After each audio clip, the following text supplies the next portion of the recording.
യുഎയിലെ ഇന്ത്യക്കാരായ പ്രവാസികളുടെ ഗാർഹിക പ്രശ്നങ്ങളിൽ പരിഹാരം കാണാൻ ഷാർജ ഇന്ത്യൻ അസോസിയേഷനിൽ പ്രത്യേക യോഗം ചേർന്നു. മലയാളികളുടെ ആത്മഹത്യാ കേസുകൾ അടുത്തിടെ വർദ്ധിച്ച പശ്ചാത്തലത്തിലാണിത്. ആദ്യ സെഷനിൽ 14 കുടുംബങ്ങൾ സഹായം തേടി ഷാർജ ഇന്ത്യൻ അസോസിയേഷനെ സമീപിച്ചു. റൈസ് എന്ന പേരിലാണ് ഈ ഗാർഹിക തർക്ക പരിഹാര സെഷൻ അറിയപ്പെടുക. 6 സൈക്കോളജിസ്റ്റുകൾ കുടുംബങ്ങളുമായി സംസാരിച്ചു. നിയമപരമായ ഇടപെടൽ ആവശ്യമുള്ള കേസുകൾക്ക് അധികൃതർക്ക് കൈമാറുമെന്ന് Sharjah Indian association president Nisar Thalangara പറഞ്ഞു.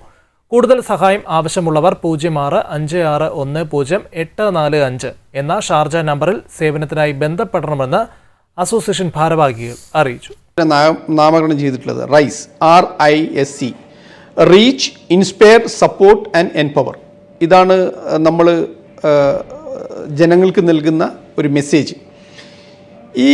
ഈ കാലഘട്ടത്തിൽ ഇപ്പോൾ നടന്ന 1-2 ദാരുണമായ സംഭവങ്ങൾ എല്ലാവർക്കും അറിയാം. അതിനെ എങ്ങനെ കുറച്ചു കൊണ്ടുവന്ന് ഇല്ലാതാക്കാം എന്നതാണ് ഷാർജ ഇന്ത്യൻ അസോസിയേഷൻ ഷാർജയിലെ മിനിസ്ട്രികളുമായി ബന്ധപ്പെട്ടുകൊണ്ടും അതോടൊപ്പം ഇന്ത്യൻ കൗൺസിലുമായി ബന്ധപ്പെട്ടുകൊണ്ടും ഈ പ്രവർത്തനം തുടങ്ങിയിട്ടുള്ളത്. First time in television history, one man's 17-year TV show, 850 plus episodes, one anchor every week, 17 years, Middle East this week, only on Jai Hind TV. An Elvis Chamar TV show.